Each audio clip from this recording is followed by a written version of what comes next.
So good morning, everyone. I don't think I'm going to make a lengthy introduction about myself. Manasseh told you who I am. My name is Antoine. My personal name, not family name, because in our culture, at least in our generation, children didn't have family names. Everybody had his own name. So my personal name is Rutayisire, which means if death doesn't take him, it's a sentence. But I'm not going to go into that again because that will be another presentation. And the topic for today is pursue unity and reconciliation. Lessons from Rwanda.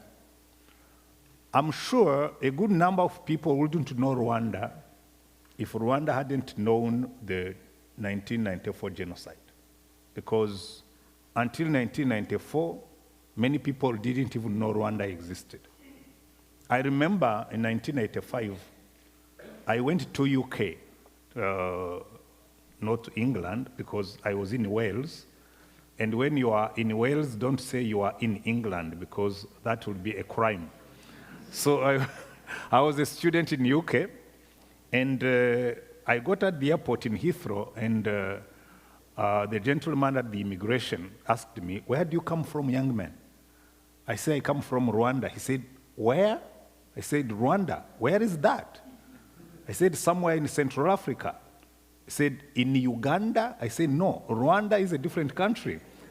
So we went on. He told me, no. I lived in Egypt, and I know all the countries in Africa, and there is no such a country as Rwanda. I said, actually, that country has been there since the 9th century. But the thing is, Rwanda wasn't well known until the genocide of 1994. Before that, in 1990, there was this Gorilla in the Mist. That was another movie that put it on the map, but some people knew the gorillas more than they knew the country. Then today, when you speak of Rwanda, most people say, "Oh, Hotel Rwanda," because they know the movie, but they don't know the country. So Rwanda is a very small country in the central part of Africa, south of Uganda, north of another small country called Burundi, east of the big Congo, and west of Tanzania, which is another country which is well known because it's big, and it's near Kenya. So more or less, that's where we are. In 1994, Rwanda went through a man-made tragedy. More than 1 million people got massacred in 100 days. And when we speak of pursuing reconciliation and unity, it's from that background. And to connect with myself, I was born in Rwanda, I grew up in Rwanda, and I'm still living in Rwanda. The only thing I haven't done there is to die there, and that's probably the only thing that's remaining because I've always lived there. And I was born in 1958, and that was the beginning of the troubles in the country, because Rwanda was a monarchy with a king from a group called the Tutsis. The Tutsis weren't an ethnic group. It was a social class. Everybody who moved up became Tutsi because you owned cows, and cows were the monetary value in our context at that time. And the Tutsis ruled the country for something like 11, 12 centuries. Because the king, you know, a monarchy is not even a group of people. A monarchy is always a transmission of power from father to son. So the king happened to come from the Tutsi group, and they ruled the country for 12 centuries. Then came the colonial periods, then came the time of independence, then the king claimed for independence, and then the Belgians, who were our colonizers, turned the population against each other. Supporting the Hutus, they overthrew the Tutsis, and many people got killed. So that's how the trouble started, because a large number of Tutsis left the country and went living in the neighboring countries of Uganda, Burundi, Congo, and the others. But those who stayed inside the country were mistreated. Actually, this is the most simplified presentation of the situation that you can get, because it's more complex than that. But I'm trying to make it simple so that you understand where we come from. And connecting with my personal story, I happen to come from that ruling group, the Tutsis, and my dad got killed during those first waves of massacres that went on for 5 years between 1959 and 1963. And my dad wasn't in politics. He was a businessman. That's why he didn't leave the country. He said, why should I leave the country? I'm not part of the ruling class, so I'm just a businessman. I do business with everybody. So he stayed inside the country. But towards the end of the wave of massacres, he got killed. And I grew up full of anger and hatred against those people who killed my dad. Then it went on because the politics in the country were so bad against the Tutsis. 1973, we were in school, we had another wave of massacres. We were kicked out of school, some of my friends got killed, but we survived. So it went on. Then came 1994, when 1 million people got killed, and that was the culmination of something like 3 decades of ethnic tensions and bad relationships.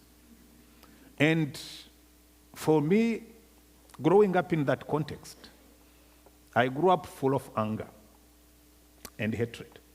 Because when somebody kills your dad, takes away your job, you are really, really, really just messed up. But after my graduation from the university, I became a lecturer at the university. Then 1 year after, I was redeployed. It's a term they used when they got you out of your job. It wasn't firing you. I was redeployed in secondary school, lower level, which is what we call high school here. And it's out of that frustration that I started reading the Bible. And I stumbled on Jesus. I really say I wasn't looking for him, I stumbled on him. You know this passage where Paul writes, for me living is Christ and dying will be a gain? That's in Philippians chapter 1, verse 21. That's the verse that changed my life. I was saying, but this man knows what he lives for. What do I live for? What is the meaning of my life? So from there, I went for a search. I was saying, I need to find out what I live for. So I gave myself 6 months to read the Bible through 3 times. At the university, I was teaching literature. And when you teach literature, you learn to read fast. For those who have done literature, you know, some of the books you study are quite huge. You study English literature, you read a book like Tom Jones, and you have to write a criticism of the book, and then you read some other big books. Reading the Bible in 6 months, 3 times was just easy. 2 months, 1 time. 2 months, 1 time, 2 months, then 3 times. So I committed my life to the Lord, and I started preaching. But I was a preacher full of anger and hatred. You know, sometimes people don't see that you can preach. You put your anger and your hatred below, you put it under, and then you go on preaching. Then one day, when I was reading this passage of Jesus going to the cross, the Lord probably was in business to deal with my anger and my hatred. You know, when you look at Jesus going to the cross, you see Jesus coming with a large number of people. Hosanna to the one who comes in the name of the Lord. Then all of a sudden they disappear. Then you get him with his 12 disciples. One walks out to betray him. Then he comes back with the mob. When they capture him, 9 of his disciples run away. Then Peter follows from a distance. Then John stays close to him. By the time they get in the house of the high priest, my anger was boiling. You know, when you've suffered from injustice, you see an injustice and you feel your emotions going to the victim. You say, but these Jews, they are cousins to the Hutus, because and that bounced my anger back to me. And God told me, you hate those people. I said, I do. I hate them. you know what they did to us? And you see what they are doing to him. And that sparked a journey into change. Because when you see Jesus hanging on the cross, actually what changed my life was the prayer Jesus made when he was on the cross. When he's hanging there with a crown of thorns on his head and the whole body is bleeding and he's watching the people who put him on the cross, he prayed a prayer that will change anybody. He said, Father, forgive them. I said, you can't pray that. How do you dare pray such a prayer when you're hanging on a cross? And I said, Jesus, I can see where you are leading me, but I will not follow you. And that led me to a crisis of faith. I was saying, did he really pray that prayer? But I would go back and the prayer was still there. He did. You know, if you are sitting in here, having been offended or wounded by somebody, very often you notice you don't want to accept that it's possible to let go. Because it's as if your anger keeps you alive. You just feed on that anger and you just keep it. It's as if it energizes you. And you just wonder if you can live without it. And then I just took a day off from the school where I taught. And I said, Jesus, I'm coming and we are going to sort out this issue. I sat and I took my Bible. I read from Genesis, just all the passages of people who have been wounded. Joseph and his brothers, David and his brothers, and Saul. Come to the New Testament, you get Jesus, you get Stephen, you get Paul, and the other. I said, finally, this is a lifestyle. Throughout the Bible, you find that there is a way God tells us to handle our enemies. We forgive them and we love them. Then I said, God, I never chose to be Tutsi. You created me and you put me in that family, but I chose to be a Christian. So I'm not going to live by my accidentals, because where you were born is just accidental. I happened to be born in Africa, but it was accidental. I studied in UK and I graduated like British students. I could have been born in UK. I studied in the US. I did my master's degree at Fuller Theological Seminary. I finished with a GPA of 4 and did my doctorate, and my dissertation took the award of the year, so I could have been American. So where I was born is just accidental. But the choice I made to be a Christian is what will determine everything, even my eternity. So I said, God, I never chose to be Tutsi, so I give you all these people.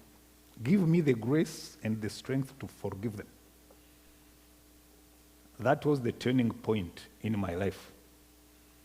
And years after, that was 1987, then some 7 years after that, we went through the genocide, and the Lord told me, keep your heart clean,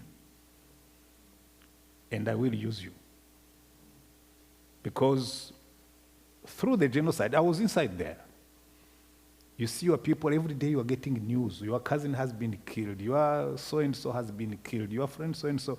And you just wonder, can I stay clean in such a context? Yes. And the Lord gives you the courage. You know, sometimes people say, I can't, I don't know if I could. You could. Because when you are thrown into the furnace, the Lord will join you there to give you the courage and the strength to live accordingly. So came the time when the war and the genocide were over. We started rebuilding the country, but I had been prepared to give of myself, to contribute. So I'm not going to go into that. Usually I don't like speaking about, I've done this, I've done that, I've done this, I've done that, because you sound as if you are just trumpeting for yourself. So I will stop here and let you ask questions. I think we have enough to ask questions from. Thank you.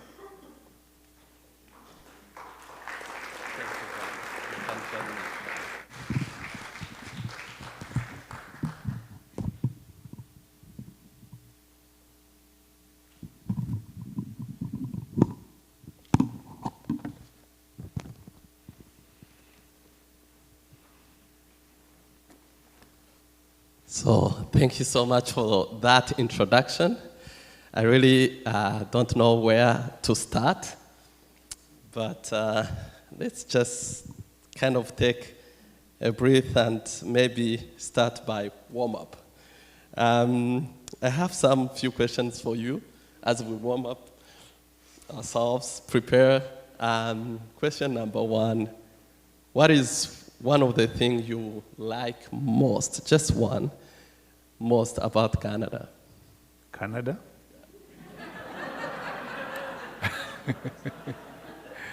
Well, actually, it's not just about Canada, it's about every country. I'm a very bad tourist. Very bad tourist. But everywhere I go, I connect with people more than with things. So what I love about Canada, it's their hospitality. It's their, Canada is a very special country. They have this kind of openness. And I speak from my personal experience.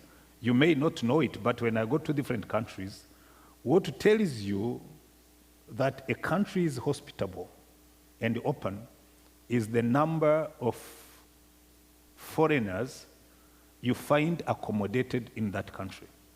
Including you. Mm-hmm. So, sure. So I love the people more than, so what I love about Canada is the people. People, wonderful. And the spirit. How about Rwanda? Rwanda is my country, so I love it, the good and the bad, because that's where I belong. Good. So what is one thing you enjoy now after officially being retired in May? What I enjoy most in retirement is not to have a boss, except my wife and Jesus. Because you see, having been a pastor in the Anglican Church, by the way, when you go to a church like the Metropolitan Bible Church, some people say, oh, they are bringing us an Anglican preacher, but it's not an issue. One thing I don't like about the Anglican Church is the bishop has all the power to move you around. So now that the bishop can't move me around, I'm going to enjoy serving God without a boss except Jesus and my wife, because now I have two bosses. And my grandchildren too. So, wonderful. I also want to know, what is your favorite, if to choose after reading the whole Bible, what is one of your favorite Bible book? Just one. Strange enough, I don't have a favorite book, because every book is unique, and I draw different lessons according to the context and the moment. So I don't have a favorite book. It's like if somebody asked you, from your body, which part do you like most? Every part has its role, so. Yeah. So, mm-hmm. Okay, then I will skip even chapters. So let's move to main questions. And question number one is already covered, and two into his presentation. Let's move to question number three. Question number three. Yes. So, Antoine, I want to know what motivated your decision to return to Rwanda, even though you were aware that you can be killed when you were in the UK, yet you had privilege to stay there. Actually, the privilege wasn't there as such, because 1985, when you went to study in UK, you signed a contract that you're going to study and then go back to serve your country. And by then, I was a Christian. I was a born-again Christian. As a matter of fact, the temptation even came from my British friends. They said, but when we hear about your country and the way they are treating you, why should you go back? Said, but I have a contract. Oh, say, no, actually, the thing is, if you marry a British girl here, then they are going to cancel the contract. Actually, the possibility was there. I could have married a British girl. Well, I had many friends among the students and the Christian Union where I belonged and the church where I went to.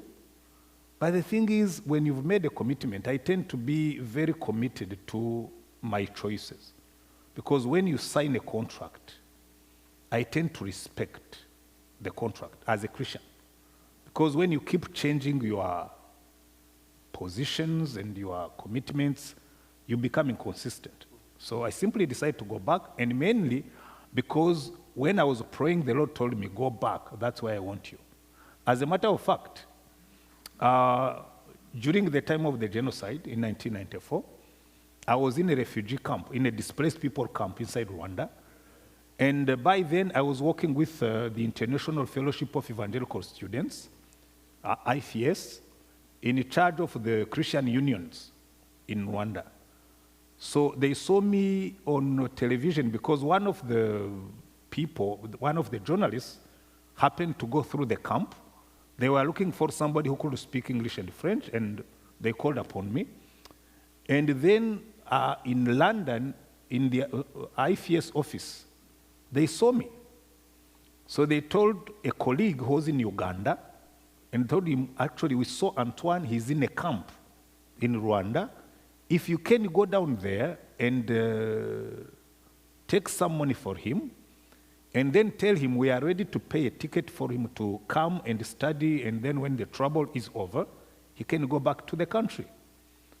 So he came, he found me, and then he went back, told them he had found me, and then he told me they got a ticket for you and your wife and your daughter. By then we had one daughter, to come to UK and study while waiting for the troubles to be over. So I prayed about it. Then the Lord told me, if you leave at this moment, you will not have a ministry in the country. You stay around, suffer with the people, and then work with them in the reconstruction of the nation. So I wrote back, I told them I'm not coming because the Lord told me to stay. So very often for me, I don't go where I want. I go where the Lord tells me to go. As a matter of fact, if weren't it for the Lord, I wouldn't be in Rwanda. Because even where I was studying in California, they gave me an offer to stay there and lecture at the university. I told them, well, the Lord told me to go back. So I go where the Lord tells me to go. Simple as that. Wonderful. You just reminded me the story of Dietrich Bonhoeffer. Exactly almost the same. The good thing we have another kind of Dietrich Bonhoeffer who is alive. Praise God. By the way, as a reminder, if you need to ask a question, you can write on a piece of paper. Connor will be collecting those questions, and we'll be able to accommodate them if the time allows us. You've touched a little bit about your situation in Rwanda before genocide, and your colleagues, including Israel Havugimana, who is well known, who were very courageous, not only even to preach against the discrimination and pursue unity even during that time of the discrimination. Share with us a little bit. I know you talked about courage, the Lord will give you courage. How was that situation to be able to stand during that time and Well, actually, Israel and some of the others were part of a group of young preachers who were more of idealists, who thought we could change the country using the gospel. So we had a prayer group. We always met on Tuesday night to just look at the country and pray about the situation. And Israel was Hutu. So our group was mixed. And he was more vocal because he was older and but unfortunately he got killed. As a matter of fact, out of that group, I'm the only one who survived. All the others were killed. Because they were targeted because of the kind of voices we raised and noise we made. So it's a sad story, but that's how it was. So sad. Anyway, so because I know a little bit the context, it's very, very touching. Anyway, brother, I've read another book of yours, one of your books, Faith Under Fire. Mm-hmm. And on page 112, you mentioned that in 1991, 89.6% of the population identified as Christian, with 62% of Roman Catholic and the rest Protestant. Then you said Rwanda, I'm reading, was also known as the crowd of the Eastern Africa revival within Protestant cycles. So my question is, with such country, where actually would expect to be paradise, where almost 90% of people are Christian, then what do you think, what do you believe went wrong? And my second question on that still will be, what steps should the church have taken differently, and what is the current situation today? Yeah, actually, that's a good question, and I think that's why we can draw lessons for the church all over the world, because we have a big problem with the church, and it's not just in Rwanda. Because in South Africa, when apartheid started, the church was there and it was very vibrant. In Germany, when the Holocaust happened in the countries around, the church was there and it was very vibrant. Earlier than that, when slavery was committed, the church was there, and it was very vibrant. Even some of the slave owners were Christians. So there is something wrong with the way we do church. Why? Because very often the church will not touch those social issues that cause problems. And very often when you go into different countries, you see the problem is latent. It's sleeping somewhere. You can perceive it, but the church doesn't touch it. So, in Rwanda, the church was part of the problem, because when those ethnic politics were put in place, even the church contributed to it. Why? Because, as a matter of fact, I will quote this priest. In 1995, the Pope, he too was struggling with that question. He sent an envoy, Cardinal Echegaray. He sent him to Rwanda and Burundi, because Burundi has the same problem, by the way. You are going to see many Burundians around here. They will tell you they have the same problem. And the envoy of the Pope asked the clergy, said, what went wrong? How can you tell us that in a country where 90% of the people call themselves Christians, 1 million people get killed in 100 days? Then one of the priests said with honesty, said, the blood of ethnicity was thicker than the water of baptism. And I think that's true everywhere. Because I keep telling people, everywhere I go, I find racist people who just look at the color of the skin and they draw conclusions. And some of them are Christians. And they forget that we have been created by God. I never decided to be born African. I never decided to be born black. I never decided to be born Rwandese. I was put there by God. But very often, that's something we don't consider. We just go by the biases of our cultures. And the Bible, rather than correct our biases, we adjust our teachings to the social biases. And you find that everywhere. Every country you go, and it's not just about those issues, even the modern issues we face. Let me shock you a bit. Maybe I shouldn't, but maybe I should. One time I was giving a conference in Australia, and they asked me that question, and I made a blunder. I was holding a newspaper from one of the churches. They said, how could the church tolerate that a genocide be committed? And I picked up the newspaper and I said, actually, the church today here is doing the same. They say, where is the genocide in Australia?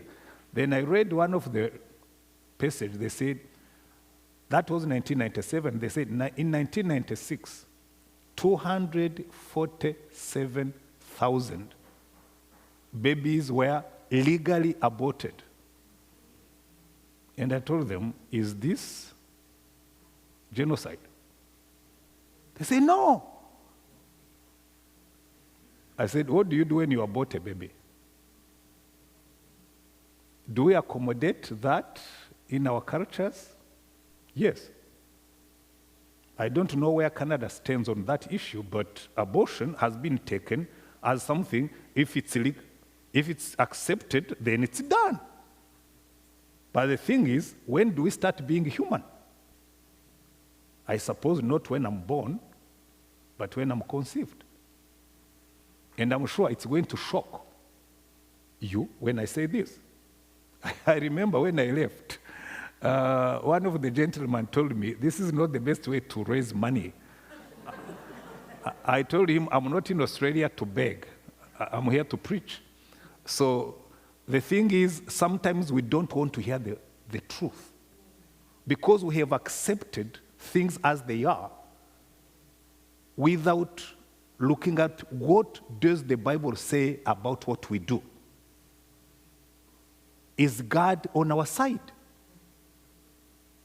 Very often we go by science. This one, I'm not going to go into the depth of it. But the thing is, people will say, science has said this. Science doesn't explain. Science describes. And science doesn't give moral orientation. It gives facts. So science is never in contradiction with the Bible. The Bible tells us where to go according to God. And sometimes we prefer to obey science rather than God. So that's how it works.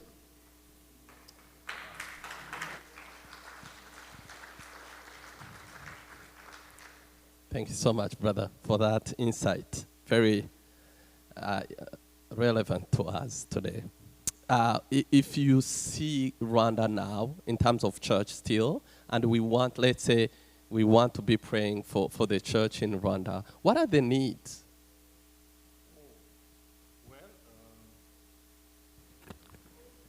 Is my microphone still? Yeah.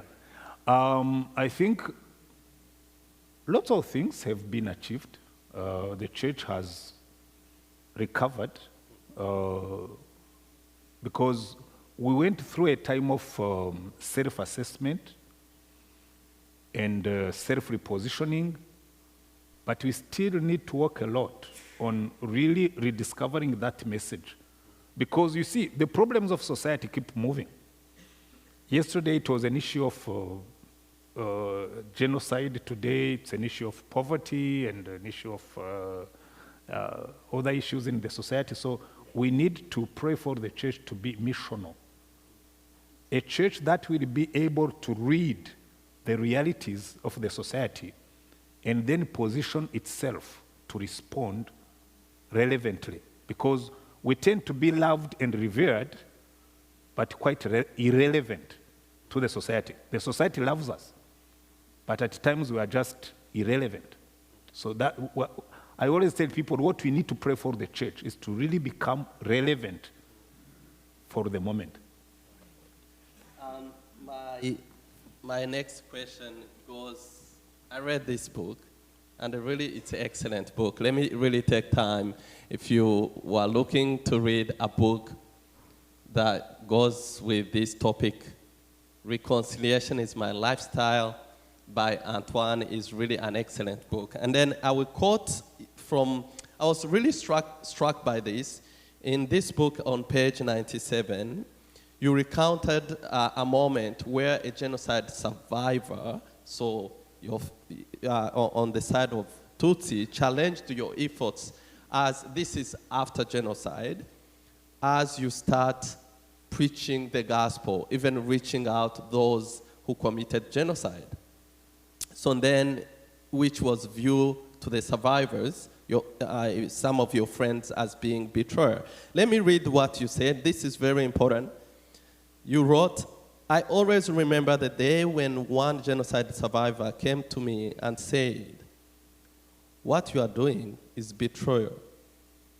How dare you preach to those murderers? Let them at least die in sin and go to hell. That is where they will get the right punishment for what they did to us. What if you preach to them and they repent and go to heaven after all they did to our people? Mm-hmm.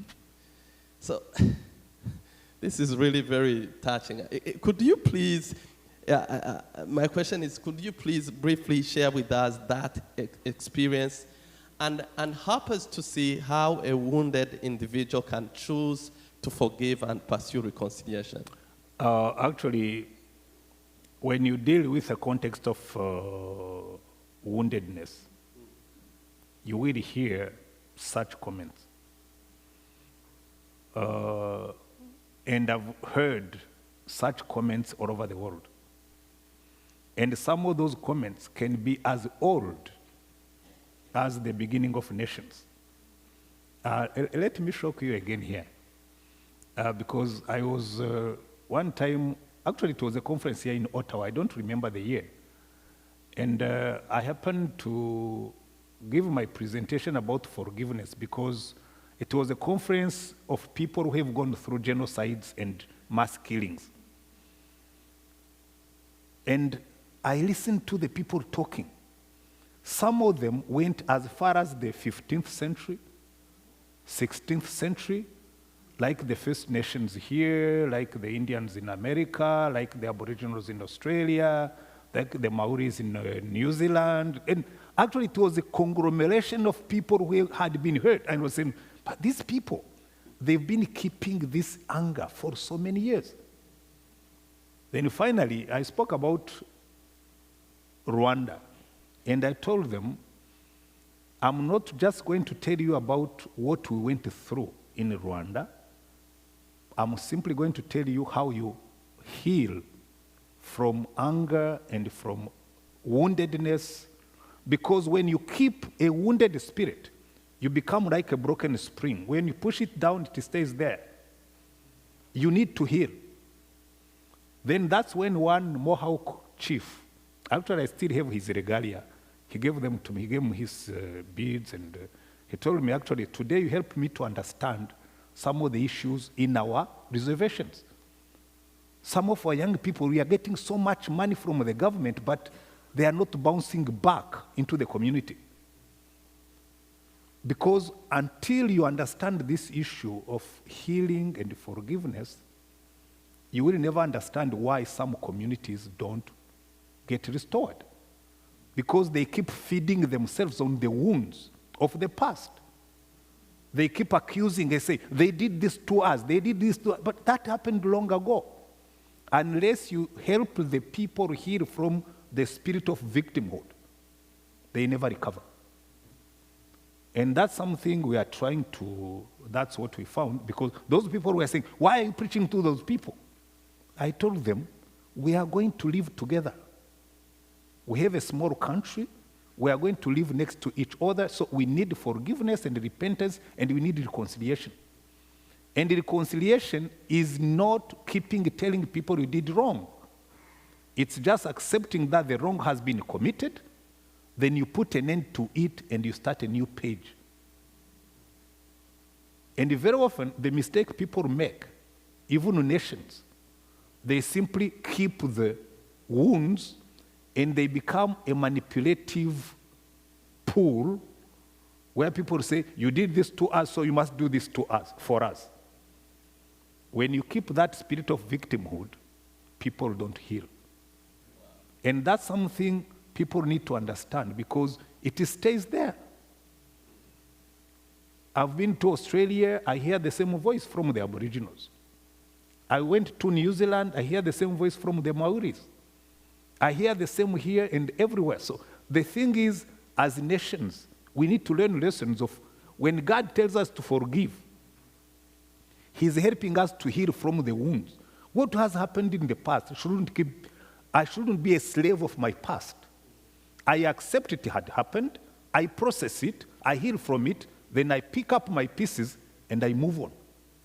Otherwise, you stay in the place where you got wounded. That's why you see many people. They are still talking about issues that happened centuries ago. Why? They got stuck in that spot. Why? Because they didn't forgive and get healed. And that's something we need to understand as a church, because the church, we are the ones who have been entrusted with the message of reconciliation. The government can do what they do, but the church, we have the message and we have the ministry. And unfortunately, all over the world, wherever I go, we haven't done our job properly. We haven't.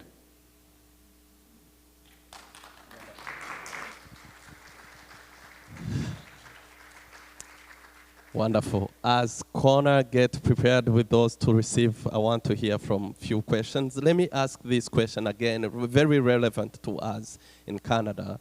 Now, the racial issues has been, especially in these 3 years, the tension has really grown up. So racial issues. I remember, just to give you a story, I remember one time I was serving here, and she's part of our church. She came and she gave me something to give another guy. So the guy was black. And he said, Pastor Manasseh, would you help me to give this, to pass it to one of the usher told? He tried to give me a description. Then I said, so and so, yes. So then I gave it to the person, but the person, it was a different person. And when I come back and ask, I gave it to the person. She said, who? I said, the person. No, I meant the guy who has, like you. So in fact, she meant another guy who had a skin like mine. And I was like, you should have said the guy who is black. That's fine. So it's really an issue if, let's say, today a colleague says to me, even kindly, and say, you are black, it become like discrimination. It become a big issue. You've went through those things. Are those really a big issue? How to heal how to overcome those challenges? Well, actually, that's a very interesting thing, because here, Canada has so many groups. And most of those groups, they came with their wounds. As a matter of fact, I expect that you are going to have more trouble in the coming days, because you get Tutsis from Burundi, and the Hutus from Rwanda, and the Tutsis from Rwanda, and people from the Congo. And all those people, they just bring their problems and drop them here. So you end up with and then you have your own problems with the French, the Quebecois, and the British, and whatever. So it's, when you get all those people, actually that's why I find that the church has a golden opportunity at this moment, because most of the people who are coming, they are coming with their wounds. Nobody has bandaged those wounds. Nobody has healed those wounds. You just accommodate them, but they are coming with their wounds. Take the case of the Rwanda. One time I was giving a talk in Montreal. And I had those Rwandese mixed with Congolese and Burundians. They stood up and they just made a lot of noise. I said, brothers and sisters, you are in Canada. Why do you bring those issues from Rwanda and Burundi and you just transfer them into Canada? So sure enough, when I come with my problems. But somebody has to help me to offload those issues and leave them behind. And who is going to do that? Not the government. The government will provide asylum, they will provide money, they will provide shelter, but the church will provide the healing and the transformation. So we need to do our job right. We have the message and the ministry. Connor, would you mind, before we wrap up, would you mind to share with us just a few questions from the audience as well?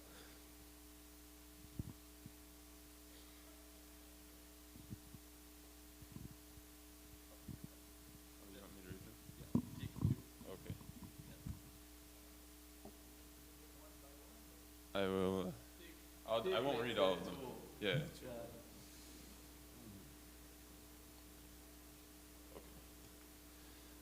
Many of the Old Testament prophets were persecuted by the people of Israel. Do you identify with any particular prophet, and what would you admire about their perseverance? If I were to identify with one prophet, it would be Jeremiah. Because Jeremiah kept crying for his people and warning them, but they refused to listen until it happened. And he wrote the book of Lamentations. And very often I said, well, I need to write a lamentation book, because we told the people they are going the wrong direction. They kept going and we ended up in a mess. So I identify with Jeremiah. Actually, he was the most beaten of all the prophets. And he prophesied over a long period, but things happened. So, yeah. Next question. In what way did you know that God told you to stay in Rwanda? In what way? God speaks. So I'm not going to go into a theology of how God speaks, but when you know God and you pray, then God speaks. At least the God I believe in still speaks.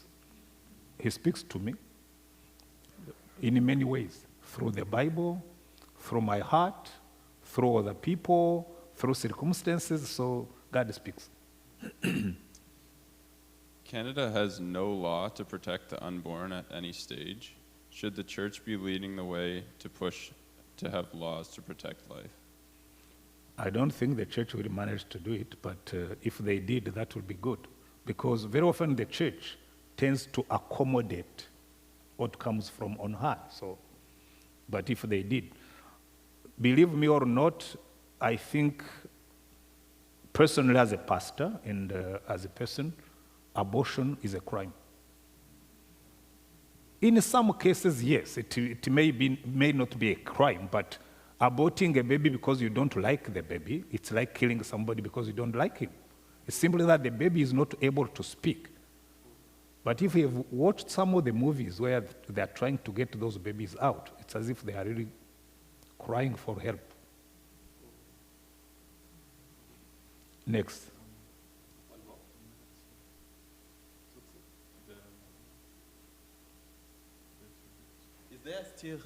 Is there still hate between Tutsi and Hutu? Oh, check in Canada.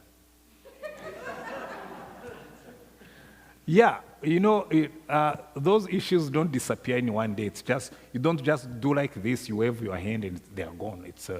It will take at least 3 generations, because our generation has been wounded. And others are living in the shame of what their people did. So I can't tell you that it's going to be over in 1 decade. Then our next generation, our children, are being contaminated by our presence. So they are inheriting some of the wounds.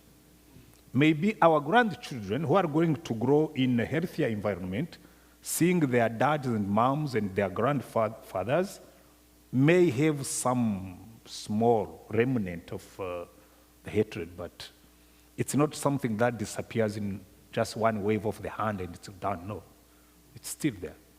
More so in countries like Canada, where we have many Tutsis and Hutus just exchanging bitter words and things like those. Anyway. One last one. Were you ever called upon to South Africa to go and help with reconciliation after the end of the apartheid in 1994? Actually, the apartheid in South Africa ended when Rwanda was thrown into the furnace of the genocide. It was same month, actually, the month South Africa went for elections when de Klerk handed over to Mandela was the same month that genocide happened in Rwanda. It was April 1994. And rather than learn from us, we learned from them.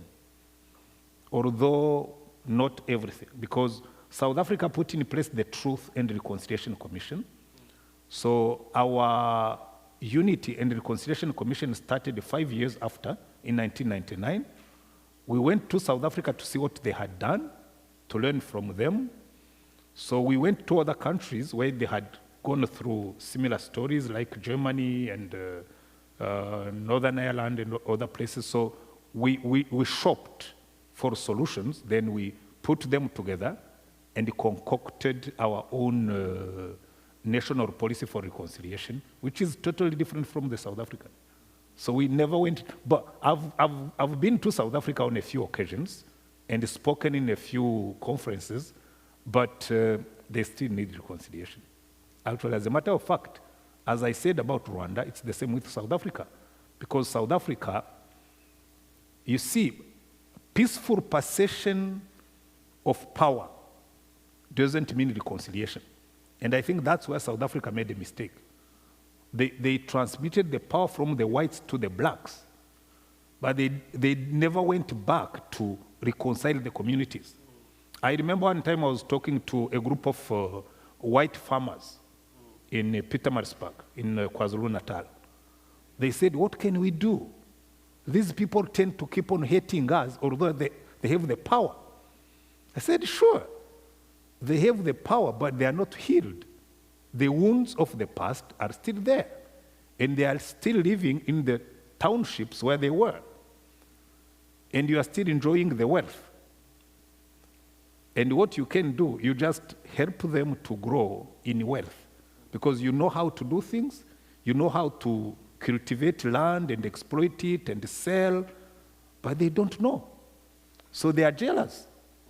But if you help them and you empower them, then maybe something is going to happen. Because it's not an easy thing. Reconciliation calls for deep thought and coming together and learning, analyzing the issues. But South Africa, to be honest with you, I hope nobody is going to be angry. I don't take South Africa as a model of reconciliation.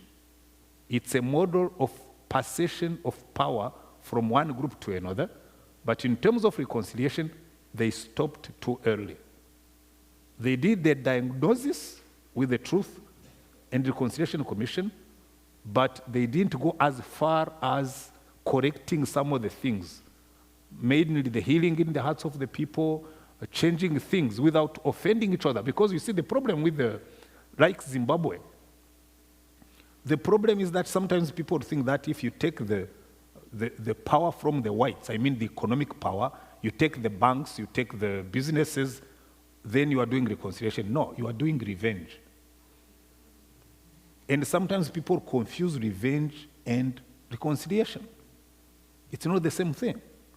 And what I've seen in South Africa with the affirmative kind of approaches, they are simply preventing the whites to access education and other things, which is not right. Somebody who went to South Africa in the 15th century, 16th century, he's South African. He may be white, but he's South African. It's not because we have a difference of color that makes that you don't belong, because you tell somebody go back to where? I don't even know where my ancestors came from. I was born here. That's my place. So, and I think there is a change of mindset that needs to be accomplished in many places, But very often we don't go as far as needed to correct things. We simply, politicians tend to be kind of opportunistic, and what term can I use? It's to be satisfied with the appearances, but the thing is you need to go deeper. That's why they pretend a lot. They even lie. And so they tell you things are right, but they know they're hiding things. They're even doing things. And so anyway, but again, I go back to the church. It's the church that has the mission. Because all those people, black and white, in South Africa, they go to church, majority. So if we help them to heal and then come together and solve the issues, we build better nations. And it's true even here. Everywhere you go, you find the same issues. Wonderful. As we wrap up, let me ask you a few questions. One is about consequences of not forgiving and reconciliation. What if I don't forgive? Well, consequences of not forgiving, even not repenting. If you don't forgive, you are condemning yourself to victimhood. You keep going back to that issue again and again and again and again and again. So you become a victim forever. Forgiving liberates us. You are freed from the entanglements of the past. And when you don't forgive, it's like planting a mine on the path of the future. Because when you don't forgive, you hand over your anger and your wounds to the next generation. And they carry them. That's why in most nations, like take your First Nations, take the Indians in America down here, or the Hutus and Tutsis in Rwanda and other places, most of the things that killed our nations, they go back into the far past. By the way, even when you go to Europe, this issue of the Serbs and Croats, do you know the issue that sparked off that thing goes back to the 13th century? So things like those. So when you don't forgive, you are planting a landmine on the path of the future, because people will fall on it, and sometimes they don't know where it comes from. Okay, we are closer to the end. How can we be praying for you, Antoine?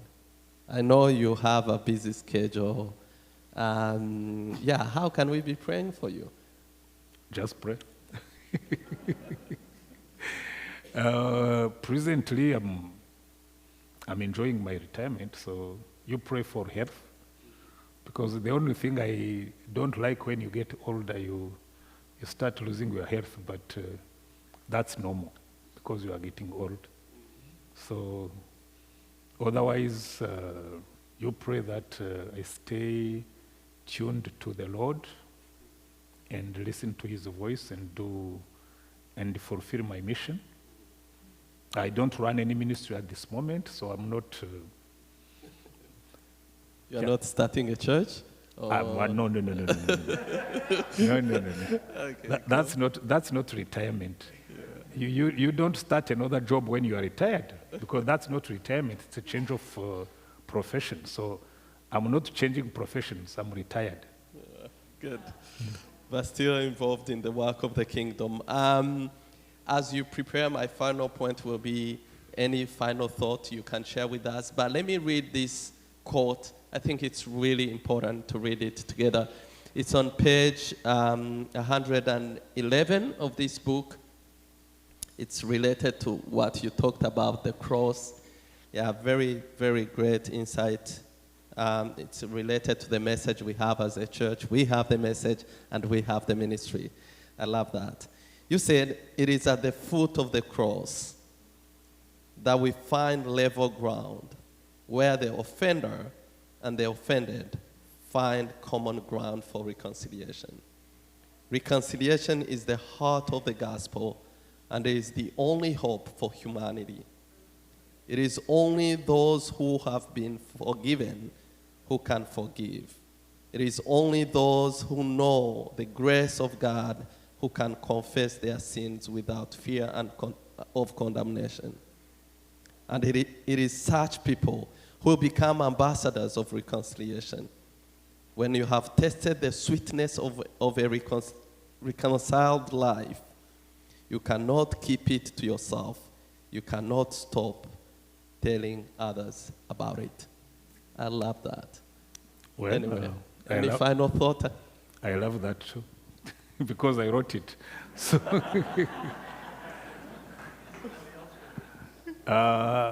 well, I think that's really the conclusion of everything, because when I wrote that book on reconciliation, and I finally said, well, reconciliation is my lifestyle, I found that all of us, even those sitting here, we need reconciliation, because reconciliation has been reduced to ethnic issues, but it's not. I need reconciliation with myself. Some of you may be sitting here carrying a burden of guilt for something you did long ago, and you live with a regret, and you need to forgive yourself. Some may be living with hurts from somebody who betrayed you, abandoned you, cheated from you, things like those. And you sit there and say, actually, maybe if I gave away this, that would be helpful. Because sometimes all of us, we need to understand that we need to live this life of reconciliation. You keep on forgiving.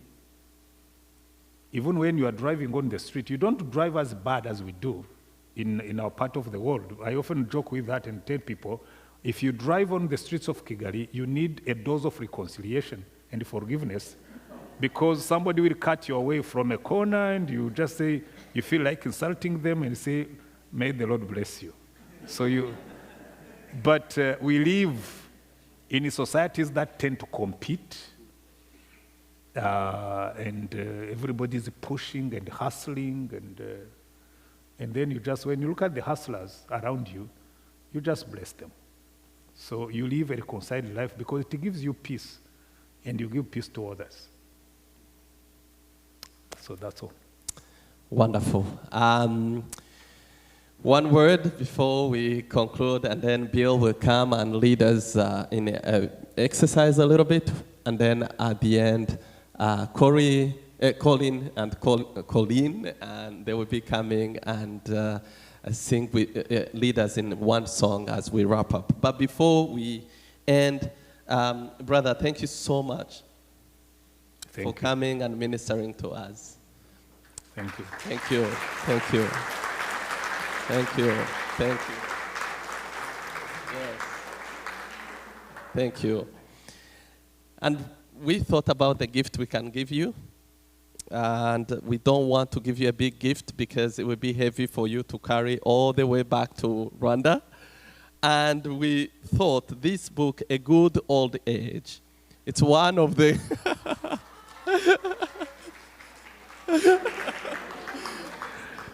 It's one of the books that we read here on our seniors together, and we enjoyed it, and we are sure it will bless. You will have a good old age. Thank you. God bless you and keep you.